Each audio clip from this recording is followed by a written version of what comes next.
let's get into it. Hi there, I'm Naomi Pitcher. I'm a hairdresser, makeup artist, performance artist, and entrepreneur from New Zealand. And today I'm going to show you my favorite soft glam look. I'm going to link all the products below. A lot of them I sell myself here in New Zealand. So if you like them, go check it out. First, I just primed my skin and I applied some of this baby bean all over my chest and my face. It's winter here in New Zealand right now, so I need a little bit of glow. I'm going to go in with the Esmi Mineral foundation. I actually like to use my hands for this because I find that you waste the less product and you get the fullest coverage. So I just like to go in with my hands first before I go in with the sponge. The makeup artist in me 5 years ago would have cringed so much, but now I find that this is the most eco-efficient way to not waste product. Once that is all on, then I just diffuse it out with this cheese sponge. I've been using the cheesy sponges for a really long time and I really like them. You can get a 4-pack for like $24, so you can get a few and save money. I recommend to wash them every time you use them, otherwise bacteria will be going on your face every time you use them. I've just been mixing these two Rimmel concealers. I don't necessarily think they're the best, but I've been really liking them and I think they're a really good option for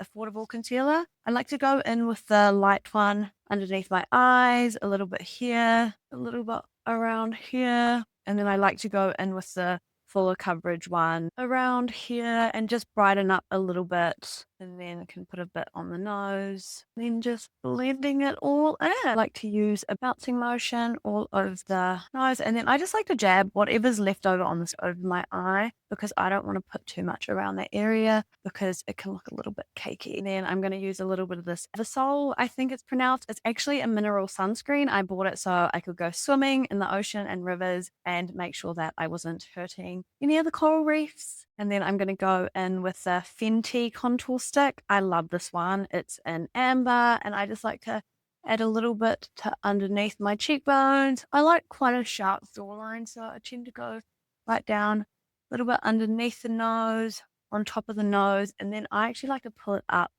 through my eyebrows to give me that lifted kind of look. Depending on your face shape, you'll probably want to contour differently. I have quite an oval face shape already, so normally I'm just making it look a little bit sharper. But if you want to contour in your chin a little bit, if you want to bring your face down, contour up the top of your forehead, if you want to widen out your face a little bit, you would mainly want to go here and putting it underneath these parts of your cheeks. And then I like to go back in with that same dense fluffy brush, and I really like to bring it right underneath here, which will take out any kind of double chins in photos and take it in. But it's very natural having double chins in photos. If you catch yourself with one, don't be ashamed. Everyone has one, even the most thinnest of people will get double chins. So but I like to do my face with a slightly smaller brush, and I like to just go over, which will give you that cute little button nose effect, and then going all back over with that same sponge just to blur everything together.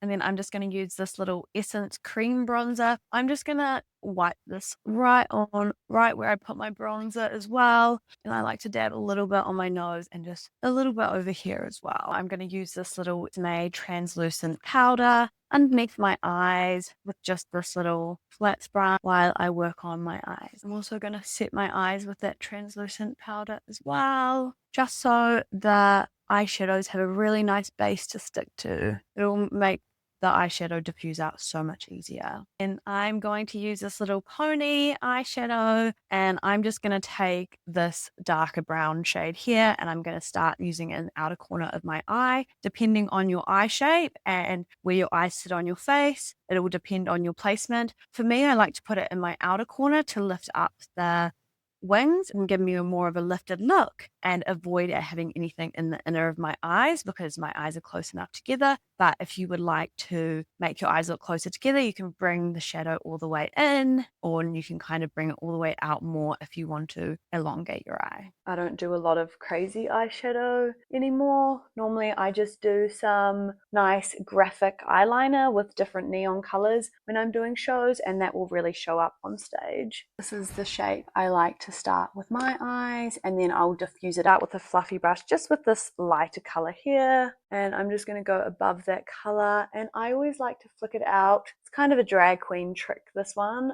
flicking it out. I'm just going to blend this one out a little bit on the bottom, but we're going to pretty much cover that with eyeliner, so that does not matter too much. Little cacao break. I've swapped coffee out for cacao because it improves your daily mood. It has antioxidants, iron, magnesium, and so many other nutrients. Plus, it gives you so much energy. I love it. I have a really amazing lady here in New Zealand I buy it from, so I will link that below. Yummy. It's just like a hot chocolate. And there's so many good different flavors. I'm going to use this little shimmery color just on my lid. I don't always put shimmery color on my lid anymore.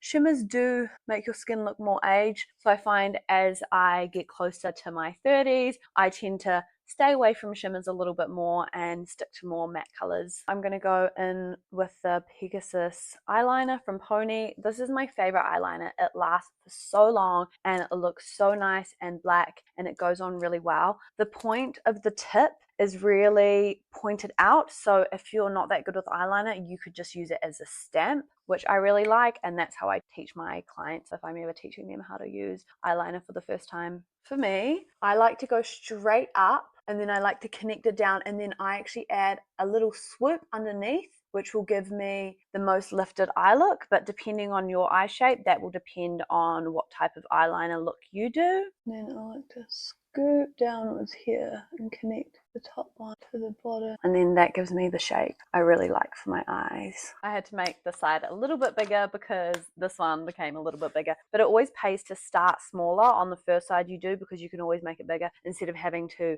make them massive in the end.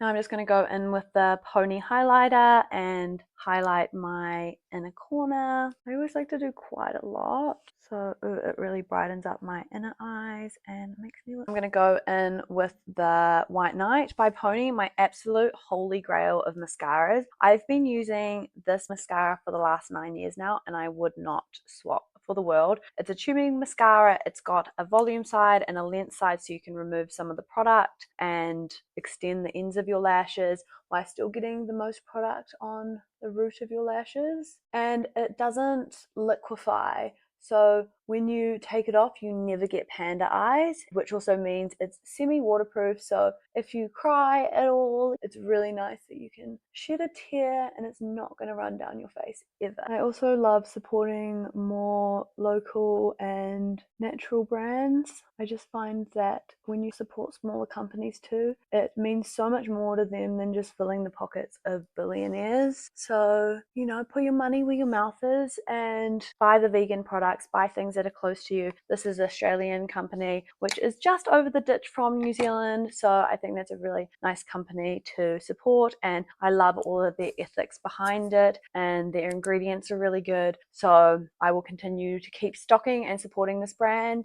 as long as I can, until maybe one day I make my own brand. Eyelashes, I'm excited to talk about that. So I use these little ones. These are the day-to-day eyelash but better, and I love them because they are the same all the way around. So I cut them in half down the middle and just use one lash for both my eyes. I'll show you what I mean. I get the little lash and I just cut it just down the middle with a pair of scissors, and then we'll just pop some glue on it. Just use the duo. Pretty sure that this is the standard type of glue. I really like the dark one too. The trick with lash glue is that you need to make sure it is nice and tacky before you put it on your eyes. While I'm waiting for that to dry, I'm just going to dab off this little bit of powder from underneath my eyes, make the most out of this time, and I can go along and do my eyebrows. For my eyebrows, I'm using this little pomade. It is waterproof. It is really lovely. My last one from Poni lasted me about 8 years and it didn't dry up. I was very shocked because any ones of these, especially when you leave the lid off, which I've definitely done that a few times, but I love this. It stays on really good. This is a really nice color. I just start with brushing my eyebrows up and then seeing where I need to fill it in. So I'm quite fast the end. So I tend to start around the end and pull it out and down and then fill in that little. You don't really need to apply it where you have eyebrows unless you want to make them look a little bit thicker. And then you can just brush it through a little bit and just see how it's blending out. And I'm also going to apply a little bit extra right to that gap. And then that will just give me a really nice natural looking eyebrow. I'm going to show you guys how to apply these lashes. So I always just like to look straight ahead. So I'm just going to put these right here, and I don't actually like to connect them to my lash line in the outer corner. I like to have them sticking up a little bit, so it gives me that lifted kind of look, and then we can just let them dry. The half lashes are so much easier to apply if you're a newbie as well. I'm going to go and apply the Poni bronzer, and I like to just kind of dab a little bit as well, because I did not put any other powder on the rest of my face because I don't want it to be too matte. So dabbing it is just going to ensure that you don't move it around. But that's why it's quite nice to let your foundation sink into your skin a little bit before you start going in with powders. I'm going to go in with the Poni Champagne highlighter, and I'm just going to add a little bit to the top of my cheekbone. I really like to move my cheek to the side and see where the light is hitting it, and then put it right on that place, because then when you look forward, it doesn't look like you've got a shine on your face. It looks like it's a natural glow. So turning to the side, catching where the light is already catching the top of your cheekbone and applying it right there. And I like to go in with the little brush I use for my inner corner, and I like to just add a little bit. I used to do a dot, but now I actually do more of a line, and then just kind of blend it in with your finger a little bit there. And then we can just add a little bit to the center here, a little bit to our temple there above our eyebrow, and then just a little bit on the cheek, and go in with the Poni Ombre blush, and I'm just going to apply it right to the cheekbones, and then I like to drag it up also for that lifted look. But also this will depend on your face shape. You might want to come a little bit more on the cheeks, or you can apply it all the way around. But I like to just apply it here, and then just a little bit to my forehead there, a little bit over my nose, and just kind of dab the excess product all over like that. Gonna set this all for lips. My lips have been quite dry, so I'm just going to use this little XO Beauty lip liner, and I'm going to just slightly overdraw my lips, not very much. I like to overdraw by just adding something to here and adding under here. And you can watch my how to apply lipstick tutorial to figure out what looks best for you and all of the different types of lipsticks you can use. And then I'm going to go in with my new favorite little Poni plumping lip color changing lip balm, and this is just going to give me a little bit of coverage and hydration. I don't want to apply anything too heavy since I'll be wearing this for quite a few hours tonight. And final touches, I always like to go over top of the glue with the eyeliner again and make sure that there's no little white pieces showing, and just dab that over and dab that under too. That will just help your eyelashes look seamless, and then lift those back up. Final thing I actually love to do on my makeup is doing the cute little under eye. So I like to just kind of smile a little bit and just add a little bit of bronzer or a cool toned brown eyeshadow underneath my eye, and that gives me a really cutesy little look. They look so cute. So that's my final look. I hope you guys enjoyed seeing how I do my makeup. Please like, follow, subscribe, comment what you'd like to see next. And I've also got a secret little discount code for you guys. So if you go down to the description, you'll see all of the products linked, including the ones to my website. And if you're in New Zealand, you'll be able to get 10% off with the discount code SHINE1111, and you'll be able to score yourself some of these products. Thank you guys. I love you so, so much. Remember to vote love every day with your words, actions, thoughts, and I'll see you on the next one. Bye.